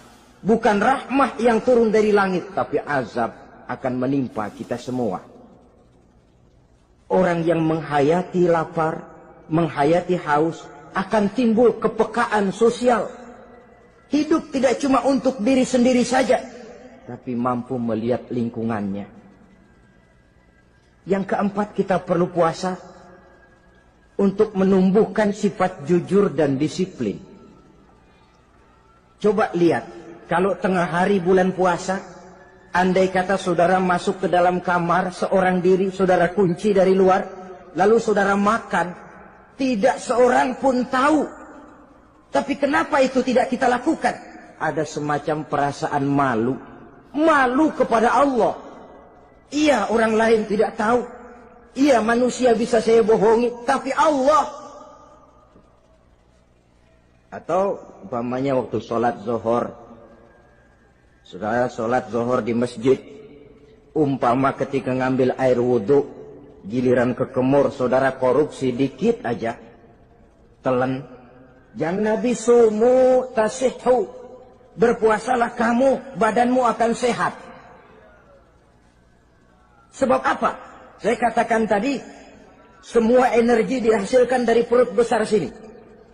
Itu makanan yang kita makan, mulai dari keju sampai singkong, mulai dari hamburger sampai combro, masuk perut besar, digiling, lalu ditransfer ke seluruh tubuh oleh perut besar ini. Mekanisme kerjanya persis pabrik besar yang kalau kita hayati, Allahu Akbar, fatabarakallah ahsanul khaliqin. Ini tangan supaya kuat kerja perlu vitamin apa? Kirim ke tangan. Mata supaya awas perlu vitamin apa? Kirim ke mata. Bibir supaya nggak pecah perlu vitamin apa? Kirim ke bibir. Oleh perut besar ditransfer ke seluruh tubuh. Sisanya yang nggak perlu keluar jalan belakang. Kalau perut besar ini terus-menerus bekerja, ibarat mesin diforsir, dia akan cepat rusak. Maka datang bulan Ramadan, perut besar itu jangan terlalu diforsir, diberikan tenggang waktu istirahat. Sehingga Nabi memberikan jaminan sumu tasihhu, berpuasalah kamu, pasti kamu akan sehat. Buktinya orang mati kelaparan banyak, tapi yang mati karena puasa, kalau puasanya betul, nggak ada. Maka Islam itu agama yang sesuai dengan fitrah, ya. Buktinya apa? Puasa wisol itu bukan saja tidak boleh, tapi haram. Puasa wisol artinya puasa nyambung. Dari pagi sampai maghrib, sampai malam, sampai besok pagi lagi, terus-terusan puasa, haram. Karena itu bertentangan dengan fitrah. Islam tidak, cukup dari waktu imsak sampai datang waktu maghrib. Kenapa? Menurut perhitungan itu sesuai dengan daya kemampuan maksimal manusia. Sudah diukur itu. Allah yang bikin manusia kok.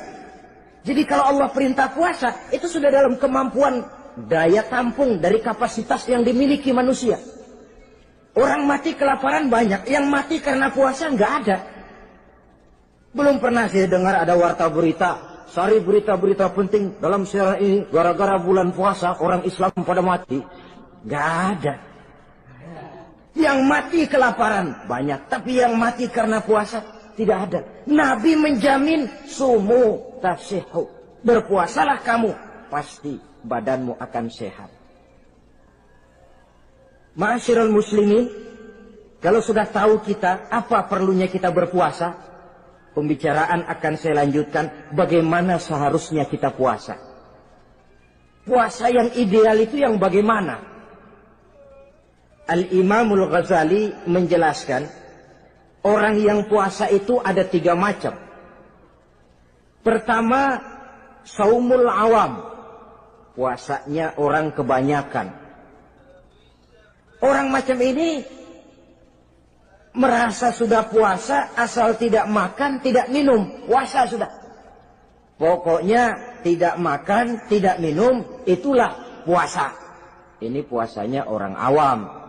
Matanya tidak pernah puasa, kupingnya tidak puasa, kakinya tidak puasa, tangannya tidak puasa. Ini puasa orang awam, kebanyakan. Hasilnya tidak mustahil seperti yang dikatakan Nabi tadi. Berapa banyak orang puasa tidak mendapat apa-apa dari puasanya kecuali lapar dan haus. Puasa sah, kewajiban gugur, nilai 0. Kan rugi ibadah semacam itu. Sebab jangan lupa, yang membatalkan itu kan 2. Ada yang membatalkan pahala puasa, ada yang membatalkan puasa. Bedanya apa? Kalau puasa batal, pahala jelas batal. Tapi kalau pahala yang batal, puasanya mungkin sah. Kewajibannya gugur, tapi pahala tidak ada. Kalau yang membatalkan puasa sih umumnya kita bisa jaga itu. Sebab apa? Masalahnya konkret, kelihatan. Apa yang membatalkan puasa? Misalnya makan dan minum yang disengaja walaupun sedikit. Batal. Sedikit tapi sengaja tidak mengenyangkan, batal. Mamanya pentol korek yang kecil itu.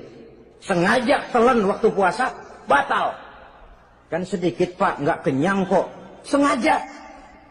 Sengaja itu yang bikin batal. Tapi kalau tidak sengaja seperti lupa, itu tidak batal. Misalnya hari pertama puasa, di sembahyang subuh tidur, bangun jam 8, lupa kebiasaan, langsung aja nyerbu ke dapur. Dapat sepiring setengah, ingat. Astagfirullah, lagi puasa, betul. Setelah ingat bagaimana? Yang masih ada di mulut keluarkan, berkemur, lanjutkan puasanya, sah. Perkara sepiring setengah yang udah kadang masuk bagaimana pak? Itu rezeki. Lawang orang lupa. Lupa itu kan jenis yang ma'fu anhu, jenis yang dimaafkan. Makan dan minum yang disengaja walaupun sedikit, batal. Batal puasanya. Apalagi muntah yang disengaja, batal puasa. Ukuran sengaja kan kita tahu. Apalagi hilang akal, seperti gila atau pingsan, batal puasa. Apalagi hubungan suami istri di waktu siang secara sengaja, batal. Kalau sengaja. Kalau nggak sengaja, enggak. Namanya nggak sengaja. Umpamanya, saya nggak sengaja pak, tahu-tahu udah nyampe situ, gimana? Yang nggak batal, cuma begitu ingat, buru-buru selesai mandi, lanjutkan puasanya, sah. Jangan begitu ingat sih ingat pak puasa, cuman tanggung. Nah, ini tanggung ini yang bikin jadi batal. Dan jangan lupa, orang yang membatalkan puasa karena hubungan suami istri, dendanya paling berat. Seorang sahabat pernah lapor, halaktu ya Rasulullah. Ya Rasul, celaka saya. Ma'ahlakah, apa yang bikin kamu celaka? Saya lagi puasa Ramadan ya Rasulullah, saya nggak tahan. Lalu, saya nyelonong sama istri saya. Pengantin baru ini rupanya. Nyelonong bagaimana? Ya nyelonong. Nyelonong. Melanggar dia, tapi jujur, lapor. Kata Rasul, ya sudah, bayar dendanya. Dendanya apa ya Rasulullah? Bebaskan budak. Aduh, saya nggak punya budak ya Rasulullah. Tidak punya? Tidak punya. Puasa 2 bulan berturut-turut. Tidak boleh diselang-seling. Syahraini mutatabi'aini. 2 bulan berturut-turut. Tidak boleh diselang-seling. Gimana? Sanggup puasa 2 bulan berturut-turut? Enggak kuat ya Rasulullah. Enggak kuat? Enggak kuat. Ramadan yang sebulan aja saya nyelonong. Apalagi 2 bulan. Kalau kau tidak kuat juga, beri makan 60 fakir miskin. 1 orang 1 mod. Ya Rasulullah. Apalagi? Jangan memberi makan 60 fakir miskin.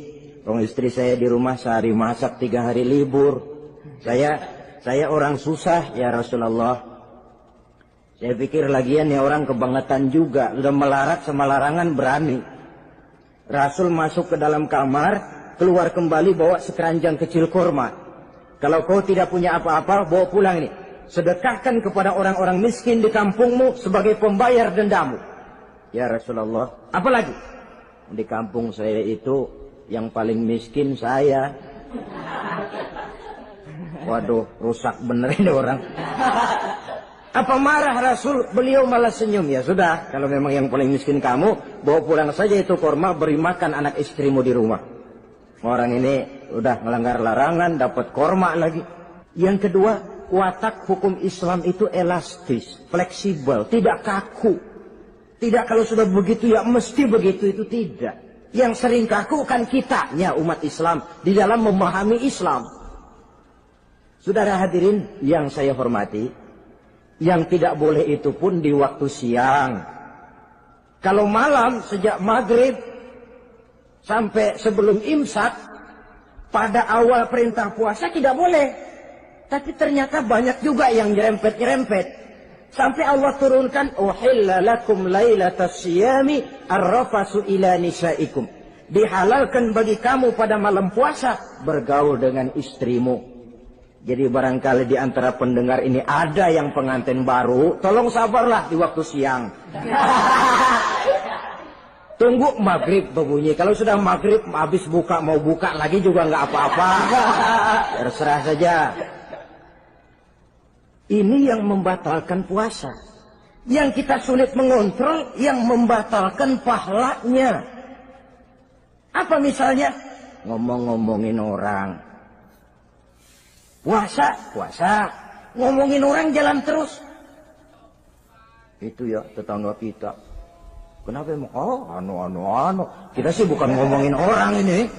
Bukan ngomongin orang katanya. Ngomongin tuyul. Anu. Bohong. Orang puasa bohong, apa puasanya batal? Tidak. Puasanya sah. Yang batal mungkin pahalanya. Saudara-saudara ma'asyiral muslimin rahimakumullah. Mata, terutama di kota-kota besar, menjaga mata ini. Kadang-kadang kita nggak pengen lihat, tapi kelihatan. Sebab itu memang yang tidak boleh ngeliatin. Kalau kelihatan, lain. Kelihatan itu kan rezeki. Orang kita nggak mau tapi kelihatan. Yang kelihatan itu sebentar. Kata Imam Ali, nazaratul ula laka wa tsaniyatu alaika. Pandangan pertama untukmu, yang kedua atasmu. Jadi begitu kelihatan, ya sudah. Jangan kelihatan tapi manteng aja nggak mau. Jadi mantengnya ini yang jadi urusan. Saudara hadirin yang saya hormati, dengan kata lain, berusahalah kita untuk puasa zahir batin. Itu yang pertama tadi. Puasa tingkatnya orang saumul awam disebut. Tingkat yang kedua, saumul khawas. Puasanya orang khusus. Bagaimana ini? Di samping tidak makan dan tidak minum, panca inderanya sudah ikut puasa. Matanya puasa, kupingnya puasa. Asal ada diajak ngomong-ngomongin orang, maaf ya, kuping saya lagi puasa. Kakinya puasa, diajak jalan ke tempat yang tidak baik, dia bilang, maaf saja, kaki saya lagi puasa. Diajak nyolong, maaf, tangan saya lagi puasa. Tidak cuma sekedar tidak makan dan tidak minum, panca inderanya sudah ikut puasa. Sekurang-kurangnya, seperti inilah puasa kita. Zahir, batin. Nah, yang tertinggi disebut saumu khawasil khawas. Puasa orang khusus yang lebih khusus lagi. Ini sudah the first class ini. Puasanya orang fit. Bagaimana puasanya orang ini? Di samping tidak makan dan tidak minum, puasa panca inderanya, hatinya juga sudah ikut puasa dari seluruh keinginan yang selain Allah. Wah, ini kelas tinggi.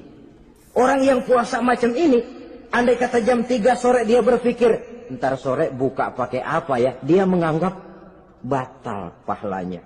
Kenapa? Masih mikirin makanan. Kalau kita kan bukan cuma mikirin, ngancem. Waduh, jam 5 di meja udah berderek es kopior, kelapa muda, cendol. Apa yang mau diminum lebih dulu? Tingkat yang tertinggi ini, hatinya juga puasa dari semua keinginan yang selain Allah. Idealnya sekurang-kurangnya kita puasa zahir batin. Zahirnya menahan diri dari yang membatalkan puasa, batinnya mencegah diri dari yang membatalkan pahala puasa kita itu. Ma'asyiral muslimin rahimakumullah. Terakhir, Rasulullah sallallahu alaihi wasallam membagi bulan Ramadan itu menjadi 3 bagian. Sepertiga yang pertama, tanggal 1 sampai 10 Ramadan, masa turunnya rahmah. Turunnya kasih sayang Allah. Kalau istilah sepak bola, tanggal 1 sampai 10 Ramadan ini disebut babak semifinal. Babak penyisihan. Sepak bola itu kalau baru tingkat babak penyisihan, pesertanya banyak. Seluruh kesebelasan turun bertanding. Babak penyisihan. Ramadan tanggal 1 sampai 10, babak penyisihan. Putaran pertama. Pasaran puasa rame. Masjid musola full house. Meledak, tidak sanggup menampung jamaah yang tarawih itu. Yang tadarus meriah. Kenapa? Maklum babak penyisihan. Seluruh kesebelasan turun bertanding. Tanggal 1 sampai tanggal 10 Ramadan. Bila itu selesai, selesailah putaran pertama. Masuk putaran kedua. Sepertiga yang kedua, tanggal 10 sampai 20 Ramadan. Masa maghfirah. Masa turunnya ampunan dari Allah. Masuk babak semifinal. Sepak bola itu kalau sudah babak semifinal, itu kan sudah banyak kesebelasan yang masuk kotak. Maka 10 Ramadan ke atas. Pasaran puasa mulai menurun. Yang enggak puasa mulai nekat. Yang tadarus sudah mulai sayup-sayup sampai. Sementara barisan orang sembahyang tarawih di masjid mulai mengalami kemajuan dengan pesatnya. Barisannya makin maju ke depan. Maklum, tidak semua kesebelasan tangguh. Ada yang sejak bertanding sudah berhitung. Kita sih bakalan kalah jelas, yang penting main aja dulu dah. Ada. Yang rajin ke masjid motifnya lain. Ada. Karena ikut-ikutan teman. Karena malu sama mertua, rajin terawih. Karena nganterin. Rajin terawih. Bayangnya paling belakang berdua lagi.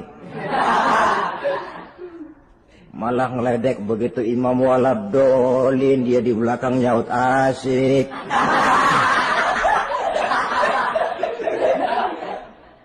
Yang kayak begini ini sudah nggak bakal tahan lama. Akan gugur di babak semifinal. Puncaknya, putaran terakhir, tanggal 20 sampai akhir Ramadan, masa itkun minan nar. masa pembebasan dari api neraka. Masuk babak final.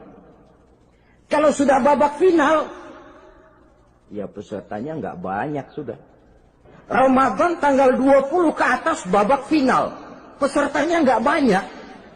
Sebab apa? 20 Ramadan ke atas pikiran orang sudah bercabang itu. Yang punya kampung sudah siap-siap mau pulang mudik. Lebaran di buah kampung. Puasa ke enggak, yang penting pokoknya lebaran. Yang pegawai negeri gajinya kecil, anaknya banyak, palanya ngebet. Yang belum punya sepatu, belum punya baju, macam-macam problem sehingga konsentrasi ibadah menurun. Padahal Nabi sangat menganjurkan tingkatkan ibadah la siyama fi asril awakhir, lebih-lebih pada hari 10 yang akhir, tanggal 20 sampai akhir Ramadan. Di situ dianjurkan memperbanyak ibadah, i'tikaf, tarawih, tadarus Quran, bersedekah, amalan-amalan sunnah yang sangat dianjurkan di bulan suci Ramadan ini. Nah, mereka yang keluar sebagai finalis Ramadan, Allah Subhanahu wa ta'ala berkenan memberikan piagam penghargaan. Di atas piagam itu tertulis dengan nyata, ghufira lahu ma taqaddama min zambihi. Pemegang piagam ini dinyatakan keluar sebagai finalis Ramadan, kepadanya diberikan penghargaan dengan jaminan ampun terhadap seluruh dosa yang pernah dia kerjakan. Sehingga dia keluar Ramadan, masuk 1 Syawal, seperti bayi baru dilahirkan oleh ibunya. Bersih tanpa dosa, karena sudah dibersihkan oleh ibadah Ramadan. Sehingga masuk Syawal, dia rayakan Idul Fitri, dia pantas mengucapkan minal aidin wal faizin. Minal aidin artinya, semoga kita termasuk orang yang kembali. Kembali kemana? Kembali kepada fitrah. Seperti bayi baru dilahirkan oleh ibunya. Tidak punya dosa kepada Allah, karena sudah dibersihkan oleh ibadah Ramadan. Ini orang yang finalis. Puasanya betul, tarawihnya betul, pantas mengucapkan minal aidin. Dan kalau tarawih cuma 2 malam, puasa 3 hari. Lebaran paling rajin, mas minal aidin ya, minal aidin. Nggak tahu diri lo. Minal aidin dari mana? Saudara hadirin, dosa kepada Allah bersih oleh ibadah Ramadan. Tinggal dosa kepada sesama manusia berhalal bihalal di hari raya Idul Fitri.